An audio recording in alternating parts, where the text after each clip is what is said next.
Sources of the, या हमारे पास नई coherent sources of the light बन जाएगी। So this slits become the new coherent sources of the light, यह हमारे पास बन जाएगी नई coherent sources of the light. अब क्या होगा बच्चे हमारे पास, इफ अगर दीज स्लिट्स ये जो हमारे पास स्लिट्स है, इफ दीज स्लिट्स ये जो हमारे पास स्लिट्स है आर सेपरेटेड, या हमारे पास सेपरेटेड है, these are separated by the distance small D, by the distance of small D. इनके ऊपर बच्चा हमारे पास कितने का डिस्टेंस आ जाता है, स्मॉल डी का डिस्टेंस है। ये दोनों स्लिट्स के बीच में कितने का फर्क है, स्मॉल डी का फर्क है।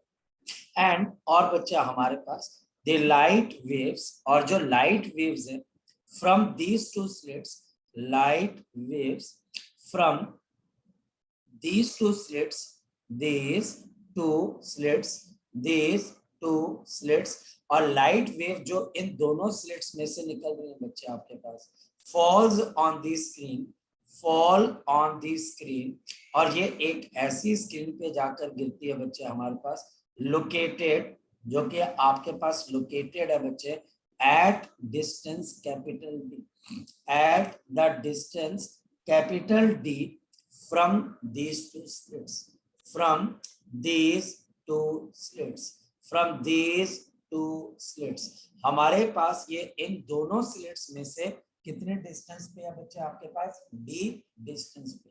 पूरा एक्सपेरिमेंट मैं आपको बताता हूँ कि अब आपके पास होता क्या।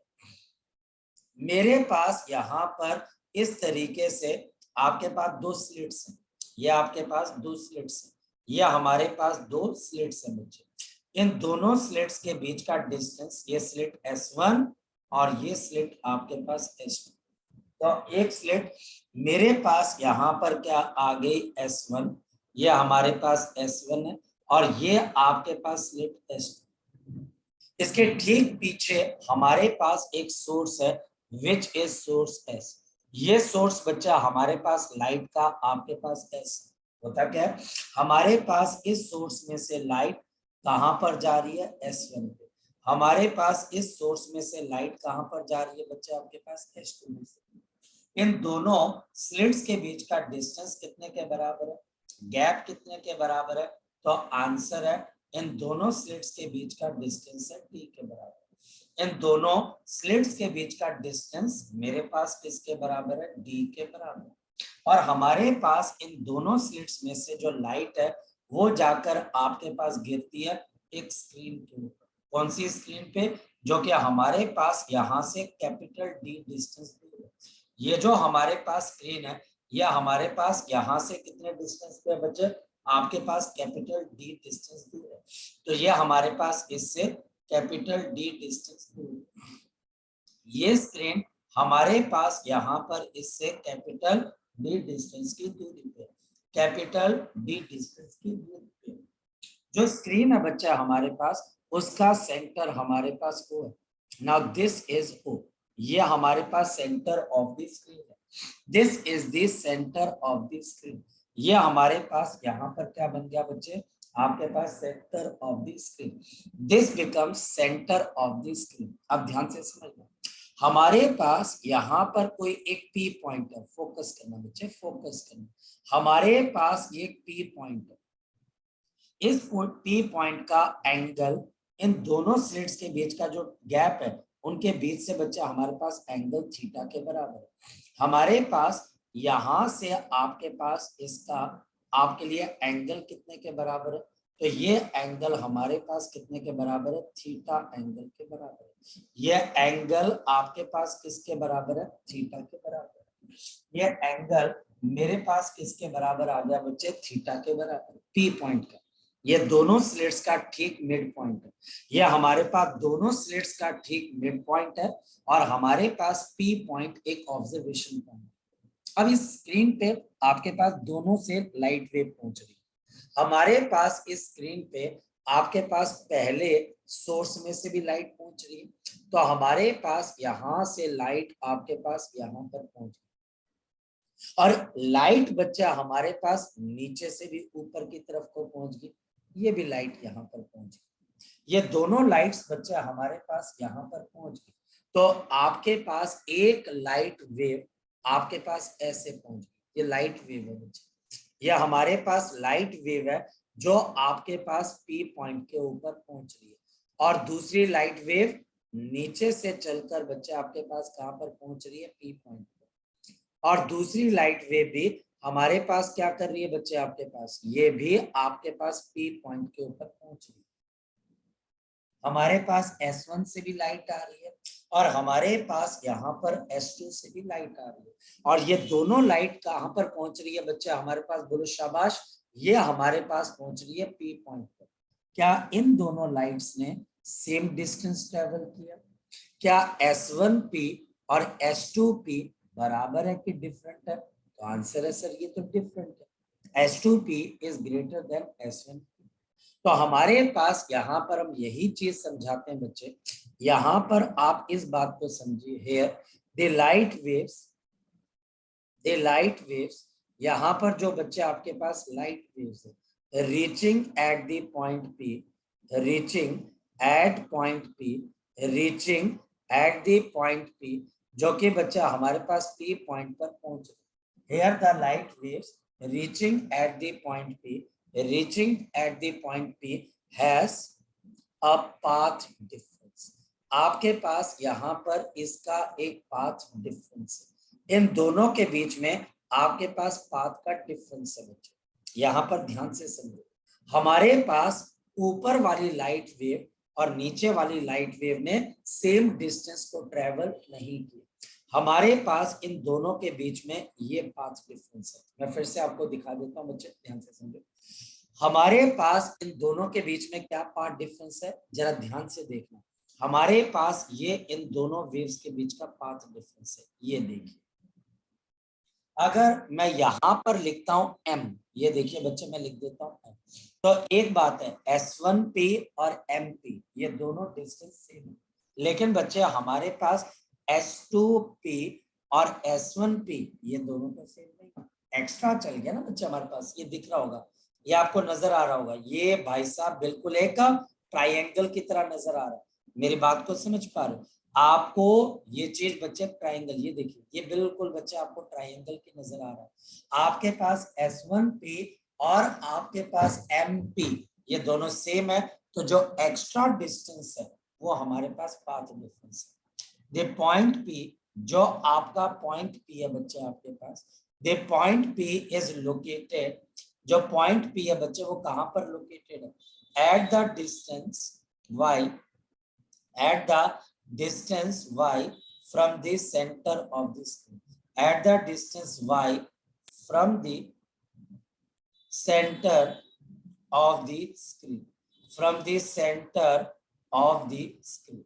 जैसे इस बात को समझना सलोनी, इस बात को समझना कि हमारे पास ये जो P पॉइंट है, ये P पॉइंट हमारे पास इस स्क्रीन के सेंटर से कितने डिस्टेंस ऊपर की तरफ को है, कितने डिस्टेंस ऊपर की तरफ है, या हमारे पास इससे y डिस्टेंस ऊपर की तरफ है, या हमारे पास इससे y डिस्टेंस ऊपर है, और ये जीरो क्या है, यहाँ पर y की वैल्यू आपके पास क्या बच्चे, जीरो, आपके पास यहाँ पर y की वैल्यू क्या आ गई बच्चे, जीरो आ गई।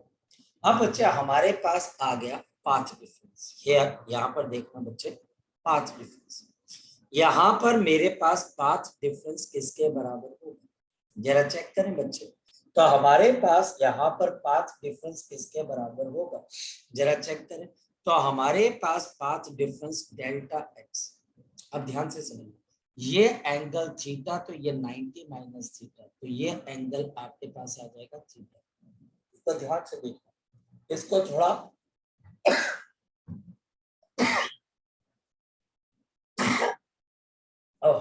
सॉरी बच्चों, थोड़ा सा जुकाम का प्रकोप है, ठीक है, तो सर्दियों का मौसम आ चुका है, तो थोड़ी सी लापरवाही दिखाने से ऐसे हालात हो जाते हैं जैसे मेरे, चलो खैर, अब हम यहाँ पर लापरवाही नहीं दिखाते। फिर देखो बच्चे, नितिका ध्यान से देख बच्चे, फोकस करो, बाकी सब बच्चे भी फोकस करो, हमारे पास ये वाला एंगल किसके बराबर है, थीटा, ये वाला थीटा है ना, दो पीले रंग की लाइन के बीच में थीटा। तो हमारे पास बच्चे ये हरे रंग की लाइन और ये पीले रंग की लाइन, इसके बीच में एंगल कितने के बराबर है, 90 माइनस थीटा है ना, ये दोनों परपेंडिकुलर है। देखो आपको समझ में आ रहा होगा, ये आपके पास परपेंडिकुलर है, ये आपके पास परपेंडिकुलर है। ये बच्चा हमारे पास यहाँ पर, क्योंकि आपके पास यहाँ पर परपेंडिकुलर है, ये ध्यान से देखो, अब आपको समझ में आ जाएगा। मैं थोड़ा सा इसको साइड पे ले गया, अब आपको समझ में आ जाएगा, है ना। तो ये वाला जो एंगल है, फोकस करना, कौन से वाला, ये वाला बच्चे जो आपके पास एंगल है, ये आपके पास क्या बन जाएगा, थीटा। फिर देखो थीटा 90 माइनस थीटा, तो ये बच्चे आपके पास थीटा बन जाएगा। तो हमारे पास ये वाला ऊपर वाला एंगल क्या बन जाएगा, आपके पास थीटा बन जाएगा। इस वजह से हमारे पास यहाँ पर पाथ डिफरेंस किसके बराबर आ जाएगा, डी साइन ऑफ थीटा। ये पाथ डिफरेंस मेरे पास कितने के बराबर आ गया, डी साइन ऑफ थीटा। यानी कि ऊपर वाली वेव और नीचे वाली वेव के अंदर हमारे पास पाथ डिफरेंस कितने के बराबर है। सो आपके पास है S2P माइनस ऑफ S1P, और आपके पास इसकी वैल्यू किसके बराबर है, तो स्मॉल डी, ये हाइपोटेन्यूज, ये बन गया डी बच्चे, ये डी बच्चे बन गया हाइपोटेन्यूज। ये आपका एंगल थीटा, देखो ना, ये थीटा, ये 90 माइनस थीटा, तो ये ऊपर वाला क्या बन जाएगा, थीटा।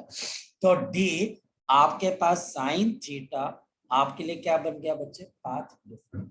ये हमारे पास यहाँ पर इसका क्या बन गया, पाथ डिफरेंस ना, ये मेरे पास पाथ डिफरेंस है। और फिर हम यहाँ पर एक अप्रोक्सीमेशन और भी लगाते हैं, ध्यान से सुनिए। इन द डायग्राम यहाँ पर बच्चे हमारे पास साइन थीटा, आपके पास हम अप्रोक्सीमेटली टेंजेंट ऑफ थीटा, और इसको किसके बराबर लिखते हैं बच्चे, y अपॉन कैपिटल। तो sine theta approximately is equal to tan theta, and this is equal to किसके बराबर आ जाएगा बच्चा, हमारे पास y अपॉन बच्चा हमारे पास यहाँ पे d के बराबर आ जाएगा। तो sine theta approximately tan theta is equal to y by, therefore अब बच्चे हमारे पास पाथ डिफरेंस किसके बराबर है, स्मॉल डी y, जहां पर बच्चे आपका पैटर्न बनना, एंड डिवाइडेड बाय बच्चे हमारे पास क्या आ गया, कैपिटल। और मैं आपको एक बात बता दूं, ये D sine theta is the root, और बच्चे हमारे पास द बेसिक कॉन्सेप्ट जो आपको समझ में आना चाहिए। ये वो रूट कॉन्सेप्ट है जिससे आपको ये एक्सपेरिमेंट समझ में आएगा। अगर ये आप भूल गए डी साइन थीटा, फिर आपको ये एक्सपेरिमेंट कभी भी समझ में नहीं आएगा। आपको ये एक्सपेरिमेंट तभी समझ में आएगा बच्चे जब आप इसको ढंग से समझोगे कि हमारे पास यहाँ पर पाथ डिफरेंस किसके बराबर है, डी साइन थीटा। हमारे पास यहाँ पर पाथ डिफरेंस किसके बराबर है, d sine theta, d sine theta. और बच्चे हमारे पास sine theta approximately tan theta, और ये बच्चे आपके पास किसके बराबर हो जाएगा, y upon capital, y upon capital D, y upon capital. चलते बच्चे हम आगे की तरफ और चीजों को अंडरस्टैंड करते हैं और फोकस करते हैं। देखिएगा अब बच्चे हमारे पास ये P पॉइंट क्या हो सकता है, P पॉइंट क्या हो सकता है, जरा चेक करें। तो हमारे पास नंबर 1 द कंडीशन, ये कंडीशन बच्चे हमारे पास condition that the point P, जो आपका point P, the condition that point P is आपके पास कंस्ट्रक्टिवली इंटरफेयर। यह बच्चा आपके पास इसमें कंस्ट्रक्टिव इंटरफेरेंस है, यह बच्चा आपके पास कंस्ट्रक्टिव इंटरफेरेंस हो रही है। इसको आप ब्राइट फ्रिंज भी बोल देते हो। यहाँ पर लाइट बहुत ज्यादा ब्राइटली एक दूसरे के साथ जुड़ रही है, या फिर आप इसको मैक्सिमा भी कह सकते, या फिर बच्चा आप इसको मैक्सिमा भी कह सकते हैं। ये मैं आपको क्या करवा रहा हूं, सबसे पहली कंडीशन, ये बच्चा मैं आपको क्या करवा रहा हूं, सबसे पहली कंडीशन, सबसे पहली कंडीशन कि P पॉइंट मेरे पास कंस्ट्रक्टिव इंटरफेरेंस है या ब्राइट फ्रिंज है, या फिर यहाँ पर आपके पास एक मैक्सिमा तैयार है। नाउ मुझे एक नॉलेज होनी चाहिए, for constructive interference, for constructive interference. मेरे पास अगर मैं बात करूं किसके बच्चे, कंस्ट्रक्टिव इंटरफेरेंस की, तो इसमें क्या कंडीशन होती है, हमारे पास कंडीशन होती है कि पाथ डिफरेंस किसके बराबर होना चाहिए, एन लैम्डा। और जहां पर बच्चा हमारे पास आपके एन की वैल्यू कहां से शुरू होनी चाहिए, 0 1 2 3 4 एंड सो, ये condition, this condition should be complied, यानी कि बच्चे हमको ये इक्वेशन, ये कंडीशन कंप्लाइंट होनी चाहिए। अगर हम इस कंडीशन को सेटिस्फाई नहीं कर पा रहे हैं तो जो मर्जी हो जाए बच्चे, कंस्ट्रक्टिव इंटरफेरेंस नहीं होगा, पहली बात। दूसरी बात बच्चा, हमारे पास यहाँ पर क्या हो रहा है, अगर हम बात करें यहाँ पर आपके पास क्या हो रहा है, delta x is equal to D sine theta which is equal to D y by D, यह हमारे पास गिवन है। देयरफॉर इस वजह से अब हम क्या लिखेंगे बच्चे, ध्यान से समझना, इस वजह से बच्चा मैं लिख दूंगा डी वाई बाई डी अब किसके बराबर आ जाएगा, एन इंटू लैम्डा। तो D y by D is equal to क्या आ जाएगा बच्चे, हमारे पास एन इंटू लैम्डा। और हमारे पास देयरफॉर, अब ध्यान से समझना, therefore for the location of nth maximum, मेरे पास nth ब्राइट फ्रिंज कहां पर बनेगी, स्क्रीन पे, ऑन दी स्क्रीन, कहां से बच्चे, from the centre of screen, O से, यानी कि मैं ये ढूंढना चाहता हूं कि ओ पॉइंट से अगर कोई nth मैक्सिमा बनेगा, कोई भी nth मैक्सिमा, तो उसकी लोकेशन क्या होगी, तो आपके पास उसकी लोकेशन क्या आ जाएगी, y is equal to n lambda capital D by small. तो ये लोकेशन आगे बच्चे हमारे पास nth मैक्सिमम। अब अगर मैं n की वैल्यू को 0 पुट करता हूं, अगर मैं n की वैल्यू को 0 पुट करता हूं तो मेरे पास y क्या आ जाएगा, 0 आएगा कि नहीं आएगा, बिल्कुल आ जाएगा सर। अगर n को 0 पुट कर दिया, ये देखो 0, तो y 0, y 0 कहां पर है, y 0 कहां पर है, सेंटर ऑफ द स्क्रीन पे। और क्योंकि यहाँ पर मैक्सिमम ब्राइट आपके पास आ रही है तो हम इसको बोलते हैं सेंट्रल मैक्सिमम या सेंट्रल ब्राइट फ्रिंज या फिर सेंट्रल ब्राइट फ्रिंज। यहाँ पर ब्राइटनेस आ जाएगी, जैसे बच्चे आप इस वक्त अपनी अपनी लैपटॉप या मोबाइल की स्क्रीन देख रहे हो, उसमें ब्राइटनेस है, जैसे आपके आसपास रोशनी है, ब्राइटनेस है, तो हम इसको सेंट्रल ब्राइट फ्रिंज बोल देते हैं, या कई किताबें इसको सेंट्रल मैक्सिमा भी बोलते हैं, बिल्कुल 0 पे बना। हमारे पास अगर मैं n की वैल्यू 1 ले लेता हूं तो आपके पास y की वैल्यू कितनी आ जाएगी, लैम्डा डी बाई डी। हम इसको क्या बोलेंगे, फर्स्ट मैक्सिमम। ये हमारे पास क्या बन गया, फर्स्ट मैक्सिमम। अगर मैं यहां पर n की वैल्यू 2 पुट कर दूंगा तो y किसके बराबर आ जाएगा, 2 लैम्डा डी बाई डी। तो मुस्कान ये हमारे पास क्या बन गया, सेकेंड आपके पास मैक्सिमम। मुस्कान ये हमारे पास क्या बन गया, सेकेंड आपके पास यहाँ पर मैक्सिमम बन गया। आदित्य, परमीत, यह हमारे पास मुदित क्या बन गया, सेकंड। मेगा सेकंड आपके पास यहाँ पर मैक्सिमम, और ऐसे जितने मर्जी निकाल। अच्छा, न्यूमेरिकल कैसे आएगा, हमारे पास आपको क्वेश्चन ऐसा आएगा कि लैम्डा आपको दे दिया 6000 एंगस्ट्रॉम, ठीक है, 6000 एंगस्ट्रॉम। आपके पास स्क्रीन तक का डिस्टेंस दे दिया सपोज 10 सेंटीमीटर। सपोज के बच्चे हमारे पास यहाँ पर स्मॉल डी आपको कितना दे दिया, 2 मिलीमीटर, और टीचर मुझे बोलता है कि आप बताओ फोर्थ ब्राइट फ्रिंज कहाँ बनेगी, फोर्थ ब्राइट फ्रिंज कहाँ बनेगी, फोर्थ ब्राइट फ्रिंज कहाँ पर बनेगी, फोर्थ ब्राइट फ्रिंज के लोकेशन कहाँ पर बनेगी। अब ये चीज टीचर तुम्हें पूछेगा, और ये चीज बच्चे हम कैसे बताएंगे, जरा चेक कर लेते हैं बच्चे। देखो कैसे बताएंगे हम, बड़े आराम से उसको ये बताएंगे, क्योंकि आप फोर्थ ब्राइट फ्रिंज को ढूंढ रहे हो तो इसकी लोकेशन कैसे आएगी, 4 lambda D by, 4 lambda D by. तो हमारे पास यहाँ पर 4 लैम्डा की जगह मेरे पास 6000 एंगस्ट्रॉम का मतलब 10 की पावर -10, कैपिटल टी तो हमारे पास 10 सेंटीमीटर, 10 की पावर -2 एंड डिवाइडेड बाय, और ये डिवाइड हो जाएगा बच्चे 2 मिलीमीटर से, सो 2 इंटू 10 की पावर -3, ये कैंसल होकर बच्चे आपके पास 2 आ जाएगा, और इसको सॉल्व करेंगे तो बस अब आपके पास कितना रह जाएगा, 12 इंटू 10 की पावर -7, है ना, तो -9 या फिर लगा लो -7 -2 9, और बचे 8 और ये 5, तो आपके पास 12 इंटू 10 की पावर -5। इतनी सी बात है बच्चे, और बच्चे हमारे क्वेश्चन सॉल्व हो जाए, बिल्कुल सॉल्व हो। तो ये हमारे पास लोकेशन किसकी है, nth maximum, nth maximum, nth maximum location कहां से, from the centre of the screen, और ये कहां तक जा सकती है बच्चा आपके पास, जितना भी टीचर पूछ ले, जितना भी टीचर पूछ ले, हम उतनी बच्चे यहाँ पर लोकेशन बता सकते। नेक्स्ट नेक्स्ट हमारे पास यहाँ पर कॉन्सेप्ट आता है फ्रिंज विड्थ।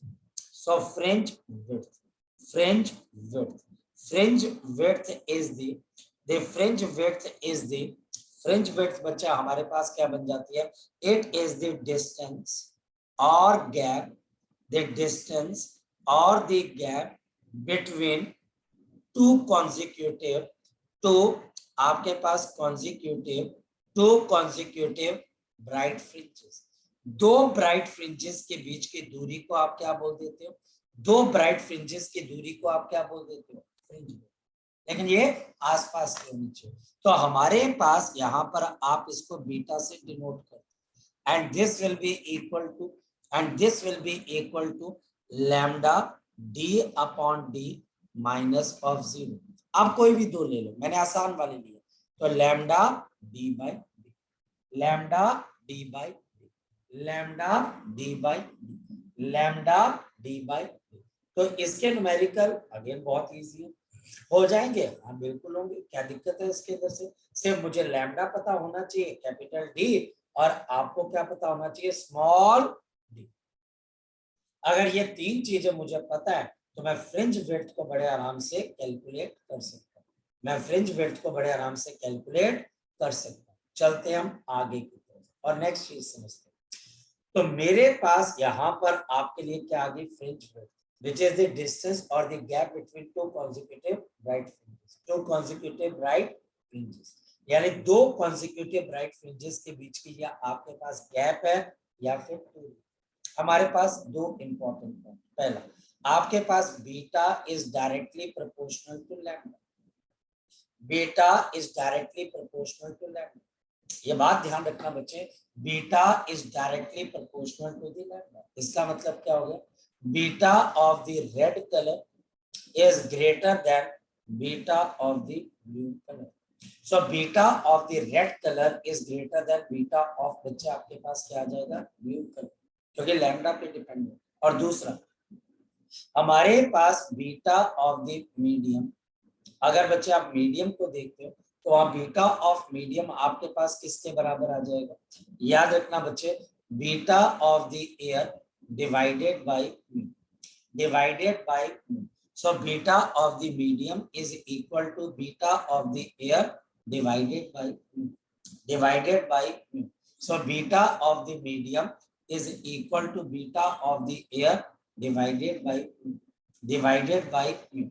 तो ये बच्चा हमारे पास यहाँ पर क्या बन जाती है, आपके पास फ्रिंज, ये बच्चा हमारे पास इसकी क्या बन जाती है, फ्रिंज विड्थ बच्चे आपके पास बन जाती है। फ्रिंज विड्थ मीडियम पे भी डिपेंड करती है और ये वेवलेंथ पे भी डिपेंड करती है, याद रखें। अगर आप किसी इंस्ट्रूमेंट का मीडियम चेंज कर दोगे तो फ्रिंज विड्थ भी आपके पास क्या हो जाएगी, चेंज हो जाएगी। तो फ्रिंज विड्थ के दो क्वेश्चन बनते हैं, एक अगर मैं कलर ऑफ लाइट को चेंज कर दूं तो फ्रिंज विड्थ के ऊपर क्या असर पड़ेगा, तो आप बोलोगे कि वेवलेंथ बड़ी होने से फ्रिंज विड्थ जो है बच्चे वो चेंज हो जाएगा। और दूसरा अगर आप मीडियम चेंज करते हो तो क्या होगा, सपोज कि कोई टीचर एक क्वेश्चन पूछता है, वो आपको बोलता है बीटा इन द एयर, यह हमारे पास है करीबन 4 मिलीमीटर मान लीजिए। और बच्चे हमको बीटा इन दी वाटर निकालनी, जहां पर आपके पास जहां पर mu of the water, mu of the water कितने के बराबर है 4/3। तो जहां पर म्यू ऑफ वाटर 4/3 है तो बताओ कितना आ जाएगा। So beta of the water is equal to 4 millimetre upon बच्चे हमारे पास 4/3। तो आपके पास आंसर कितना आ जाएगा बच्चे 3 मिलीमीटर।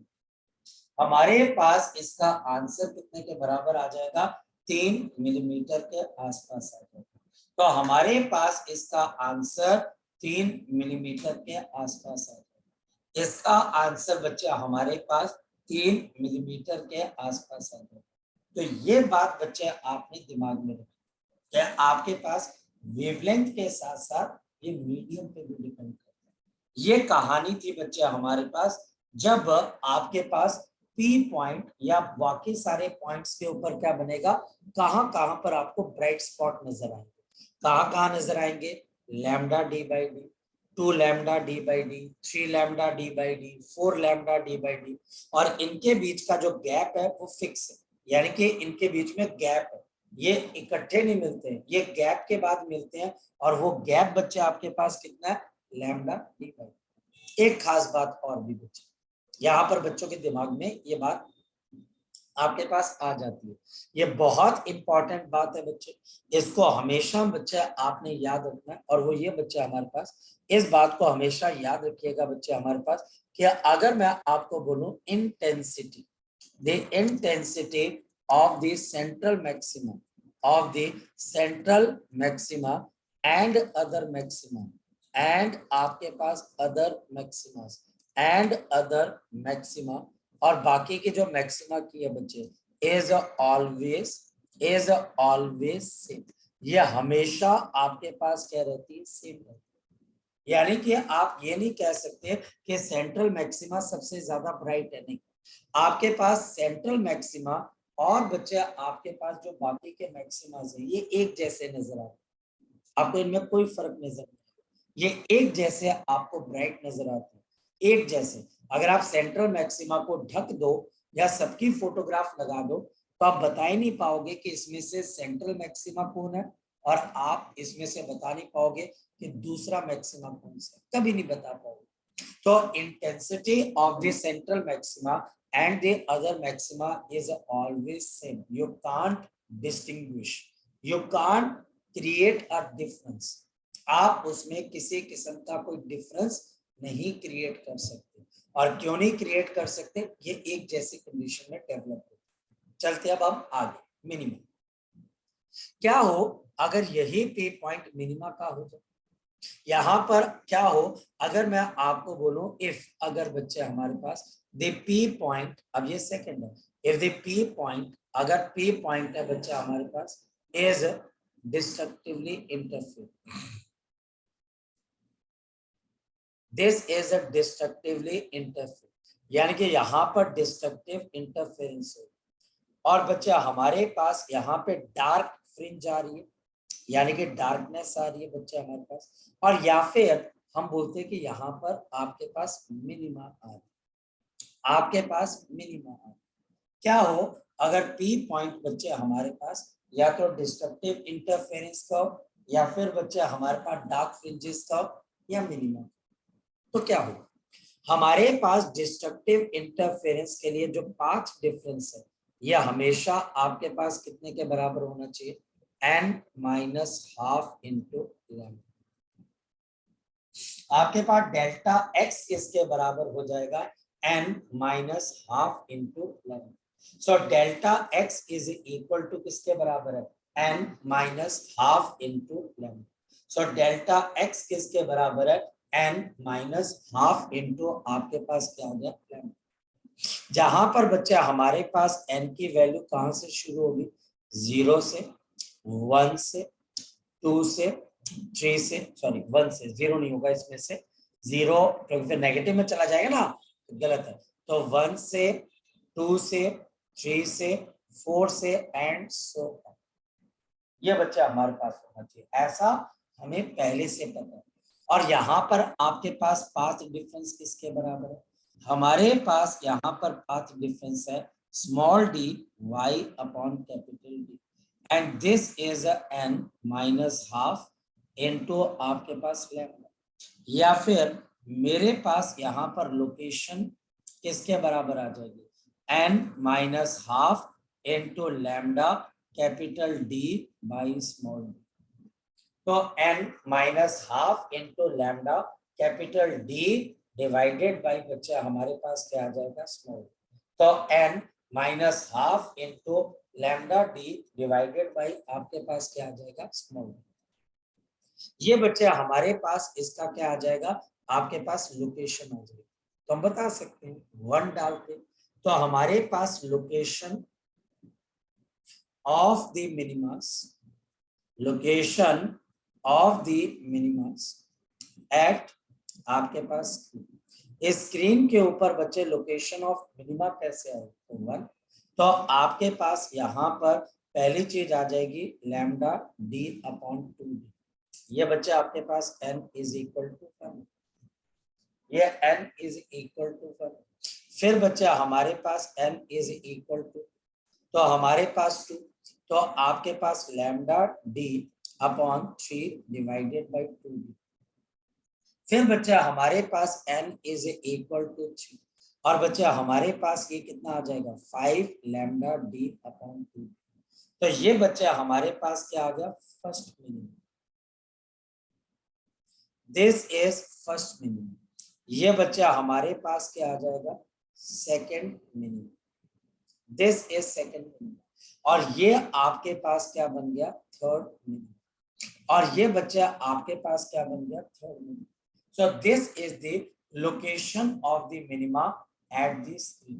यानी कि स्क्रीन के ऊपर आपके पास मिनिमा इन लोकेशन पे नजर आएगी। और देखो ध्यान से समझो, हमारे पास ये लोकेशन एग्जैक्टली मैक्सिमा के मिड पॉइंट पर आ रही है। देखो देखो जरा ध्यान से देखना, फोकस करना, मैं समझाता हूँ कैसे। देखो ये देखो, हमारे पास यहाँ पर पहला मैक्सिमा कहाँ पर आ रहा है? पहला मैक्सिमा 0 पे, दूसरा लैम्डा डी बाई डी पे। तो यहाँ पर आपके पास पहला आपके पास मिनिमा कहाँ रहा है? Lambda D divided by 2d, divided by 2d। 0 और 1 के बीच में हाफ होता है, तो हाफ के ऊपर मिनिमा आ रहा है। इसी तरीके से मेरे पास यहाँ पर 1.5 पे, 3/2 का मतलब होता है 1.5, 1.5 के ऊपर बच्चे मिनिमा आ रहा है, फिर 2 के ऊपर मैक्सिमा आ रहा है, तो यहाँ पे 2.5 आ रहा है। तो मैक्सिमा मिनिमा मैक्सिमा मिनिमा, इस तरीके से हमारे पास पैटर्न तैयार होता है। देखिए कैसे। तो हमारे पास यहाँ पर बड़ा सिंपल सा बच्चा आपके पास यहाँ पर पैटर्न तैयार हो रहा है। हमारे पास इस पैटर्न के अंदर यहाँ पर भी मेरे पास क्या आ जाएगी? What do you understand by the fringe width? Again यहाँ पर भी बच्चे फ्रिंज विड्थ सेम ही होगी, आपके पास lambda capital D divided by small D. तो आपके पास बीटा की वैल्यू बच्चे किसके बराबर हो जाएगी? लैम्डा डी अपॉन आपके पास क्या आ जाएगा? Small D. So beta is equal to lambda capital D upon आपके पास क्या आ जाएगा? Small fringe width. The difference between the two आपके पास डार्क फ्रिंजेस सेम है, माइनस करके देखो बिल्कुल सेम आएगा, कोई मुश्किल नहीं, बहुत आसान। इन दोनों को माइनस कर दो, इन दोनों को माइनस कर दो, इन दोनों को माइनस कर दो, फ्रिंज विड्थ आ जाएगी। इन दोनों को माइनस कर दो, फ्रिंज विड्थ आ जाएगी। इन दोनों को माइनस कर दो, फ्रिंज विड्थ आ जाएगी बच्चे आपके पास। चलें आगे देखें बच्चे। अब बच्चे हमारे पास यहाँ पर आपके पास आगे की तरफ को देखा जाए, तो आपके पास यहाँ पर अब नई चीज बच्चे हमारे पास क्या आ जाती है? हमारे पास यहाँ पर ये आगे आपके पास फ्रिंज विड्थ, तो लोकेशन पता लगने लग जाएगी। अब देखो क्वेश्चन कैसे आएगा। क्वेश्चन है बच्चा हमारे पास, इफ अगर lambda is equal to 3000 angstrom, अगर लैम्डा बच्चा हमारे पास यहाँ पर 3000 एंगस्ट्रॉम है, अगर लैम्डा बच्चा हमारे पास यहाँ पर 3000 एंगस्ट्रॉम है बच्चा आपके पास, और आपके पास स्मॉल डी ये बच्चा हमारे पास है करीबन 3 मिलीमीटर, और आपके पास कैपिटल डी कितने के बराबर है? मान लो ये हमारे पास है 12 सेंटीमीटर, ये बच्चा आपके पास क्या आ जाता है 12 सेंटीमीटर। और हमारे पास यहाँ पर अगर देखा जाए कि टीचर दो चीजें पूछ सकता है, फ्रिंज विड्थ बता दो, नहीं तो बच्चा हमारे पास टीचर क्या पूछेगा, locate the second minimum, locate the second minimum. यानी कि बच्चा आपको लोकेट करना है यहाँ पर क्या, सेकंड मिनिमम। यहाँ पर मुझे सेकंड मिनिमा को लोकेट करना है from the centre of the screen, from the centre of the screen, from the centre of the screen. जरा लोकेट करके देखो। तो अगर बच्चे हम यहाँ पर लोकेट करेंगे तो आपके पास क्या चीज आ जाएगी, what we can write down. हमारे पास यहाँ पर अगर आप लोकेट करोगे तो आपके पास यहाँ पर आ जाएगा y is equal to n minus half into बच्चा हमारे पास यहाँ पर lambda capital D upon small d। ये बच्चा हमारे पास यहाँ पर आ गया, और सेकंड है तो यहाँ पर 2 डाल देते हैं, तो मेरे पास क्या आ जाएगा, अरे भाई काका लोग बताओ, तो ये 2 minus half into lambda d upon small d। तो ये बच्चा हमारे पास 4, तो 3/2, 3/2 इंटू लैम्डा, तो आपके पास 3000 इंटू 10 की पावर -10 इंटू कैपिटल D, तो 12 सेंटीमीटर। और नीचे बच्चा हमारे पास है स्मॉल d, और स्मॉल d है बच्चा हमारे पास 3 मिलीमीटर। ये हमारे पास कैंसिल होकर कितना आ जाएगा, 3 से 3 चला गया, ये 2 से बच्चा आपके पास 6 आ जाएगा, और ये बच्चा हमारे पास आएगा 18 इंटू 10 की पावर -5 मीटर। देखो ऐसे क्वेश्चन का जवाब देना, ऐसा दे दोगे, हाँ सर हम ऐसा तो दे देंगे, क्या दिक्कत है, सिर्फ वैल्यू तो डालनी है।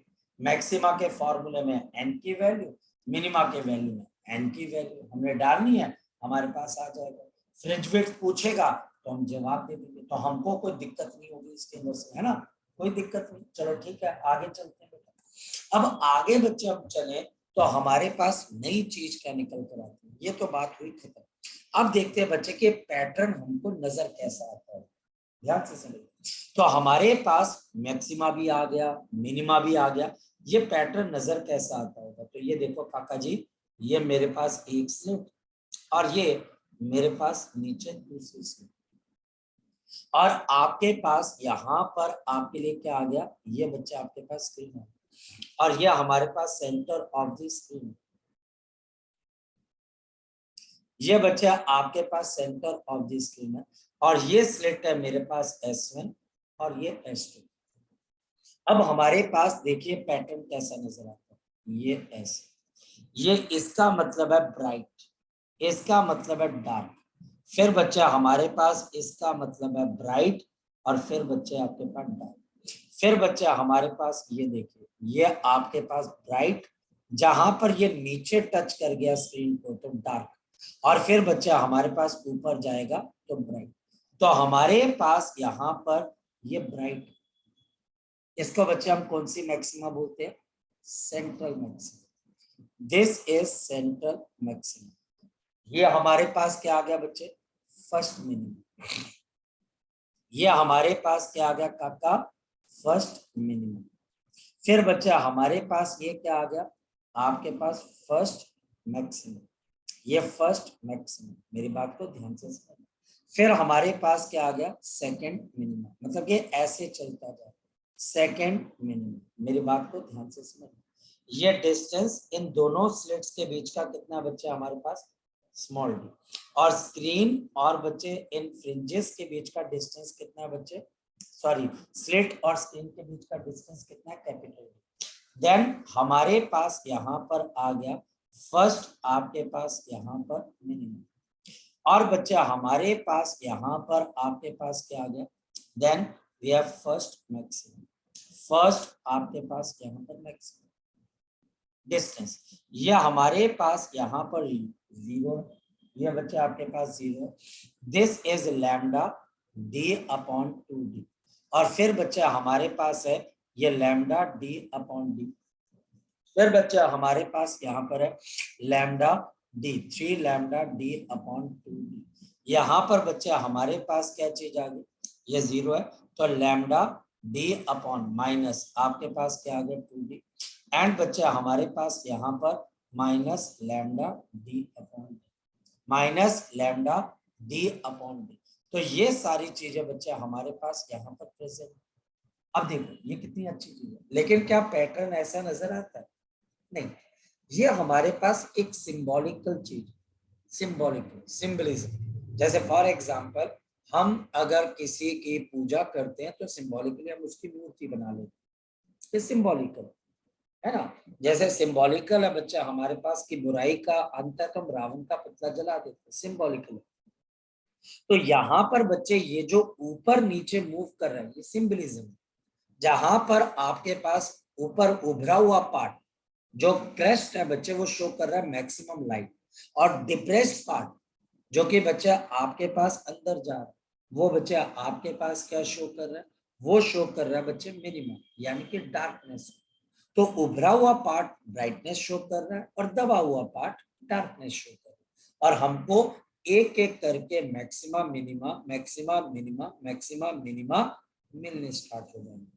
हमको मैक्सिमा के बाद मिनिमा फिर मैक्सिमा फिर मिनिमा आपको मिलने बच्चे आपके पास स्टार्ट हो जाएंगे। ये चीज बच्चे हमको यहाँ पर जब मिलती है तो हम बोलते हैं कि हमको फ्रिंजेस मिलते हैं। फ्रिंज क्यों? क्योंकि बच्चे ये फ्रिंज का मतलब है जिसमें ब्लैक और व्हाइट दोनों इकट्ठे, जैसे हम बोल सकते हैं our society is a fringe society, इसमें अच्छे लोग भी है बुरे लोग भी। वैसे बच्चे हमारे पास ये फ्रिंज पैटर्न है क्योंकि इसमें ब्राइटनेस के साथ साथ डार्कनेस भी। जैसे जेब्रा, आप सब लोगों ने जेब्रा को देखा होगा, उसकी इमेज को देखा होगा। जेब्रा की स्किन बच्चा हमारे पास क्या फ्रिंज है, कुछ ऐसा ही पैटर्न आपको यहाँ पर स्क्रीन पे नजर आता है, जिसमें से एक बार व्हाइट एक बार ब्लैक, एक बार व्हाइट एक बार ब्लैक, और इनके बीच में हमारे पास क्या बच्चे एक पैटर्न भी। और हाँ, मैक्सिमा सभी एक जैसी विड्थ की होंगी, ऐसे नहीं कि सेंट्रल मैक्सिमा सबसे बड़ी होगी, ना ना ना ना। आपके सेंट्रल मैक्सिमा की विड्थ और बाकी सब मैक्सिमा की विड्थ भी क्या होगी सेम। और यहाँ पर एक कॉन्सेप्ट आ जाए, उस कॉन्सेप्ट को बोलते हैं एंगुलर फ्रिंज विड्थ। देखो कैसे, यहां से बच्चे मैं यहाँ पर और यहाँ पर बच्चे देखता हूँ तो ये बच्चे अब मुझे क्या दे रहा है, एक ऐसा एंगल अल्फा जो कि बता रहा है कि इस पर्टिकुलर ब्राइट फ्रिंज की विड्थ कितनी, लेकिन एंगल की टर्म। अब बताओ बच्चे एंगल किसके बराबर होता है? तो आप बोलते हो कि सर एंगल हमारे पास होता है आर्क। अब मैं आर्क को कितने के बराबर लिख सकता हूँ, lambda D by two D minus lambda D by two D. तो दोनों के बीच का फर्क कितने के बराबर आ जाएगा, लैम्डा डी बाई डी। फर्क कितना, 1 और -1 में कितने का फर्क है, 1 और -1 में कितने का फर्क है? बच्चा बोलता है सर 0। कैसे 0? सर 0 होता है, एक 1 और एक -1 है। लेकिन सही है कि गलत है? गलत है। 1 और -1 में कितने की दूरी होती है, आपके पास 2। तो ये बच्चे आ गया, और इसको अप्रोक्सीमेटली मैं डी मान लेता हूँ। तो आर का आपके पास कितनी आ गई, लैम्डा डी बाई डी। और बच्चे आपका रेडियस आपके पास कितने के बराबर आ जाएगा, ये बच्चा हमारे पास डी के बराबर है ना। अगर आप ध्यान से देखें, अगर आप ध्यान से देखें तो हमारे पास लैम्डा डी बाई डी, देखो ना आपके पास लैम्डा डी बाई डी क्या बन गया बच्चे, ये हमारे पास बन गया वाई, क्या आपके पास। या फिर बच्चे आप इसको यहां से कैंसिल भी कर सकते हो, और आपके पास alpha is equal to lambda D by D. और एक और बात, एंगुलर फ्रिंज विड्थ किसके बराबर होती है, lambda D by small D. तो beta upon capital D, this is equal to lambda by D, और this is equal to beta upon capital D. Now this is called angular fringe width, इसको हम बोलते थे angular fringe width. यहाँ पर हमारे पास ये जो फ्रिंज है इसके हम एंगल के टर्म में देखते हैं कि कितनी फैलाव है, एंगल के टर्म में बच्चे हम देखते हैं कि इसका कितना फैलाव है। This is called the angular fringe width. इसको बच्चे हम यहाँ पर क्या बोल सकते हैं, angular fringe width. This is called the angular fringe width, यानी कि बच्चा हमारे पास इसका कितना ज्यादा फैलाव। This is called the angular fringe width, this is called the angular fringe width, lambda by D या फिर बीटा अपॉन कैपिटल, जहां पर लैम्डा वेवलेंथ है, स्मॉल डी बच्चा हमारे पास यहाँ पर डिस्टेंस और gap between slits, beta fringe width है और कैपिटल डी स्लिट्स और इनके बीच का डिस्टेंस। ये हमारे पास हुआ बच्चे इसको समझने का और सीखने का एक तरीका बच्चे। ये बच्चा हमारे पास इसको सीखने समझने का एक तरीका बना बच्चे। ठीक, चलिए तो अब बच्चे हम यहाँ पर एक इम्पॉर्टेंट पोर्शन कर चुके हैं। कल बच्चे हम इस पोर्शन को आगे लेके जाएंगे क्योंकि ये चैप्टर बहुत बड़ा चैप्टर नहीं, बहुत छोटा सा चैप्टर। तो कल बच्चे हम इसको आगे लेके चलेंगे। कल के लेक्चर के अंदर हम इसके कुछ क्वेश्चंस करेंगे, कुछ न्यूमेरिकल्स करेंगे, इंटरफेरेंस को हम खत्म करेंगे और इसमें एक और टॉपिक है डाइफ्रैक्शन, हम उसको भी खत्म करने की कोशिश करेंगे। ठीक, चलिए बच्चे। सो अब बच्चे आप इसको एक बार पढ़ लीजिएगा, कोई टेंशन आए तो मुझे जरूर बताना और डीपीपी सॉल्व कर लेना बच्चे। चलो okay, bye bye, take care बच्चे, बाय।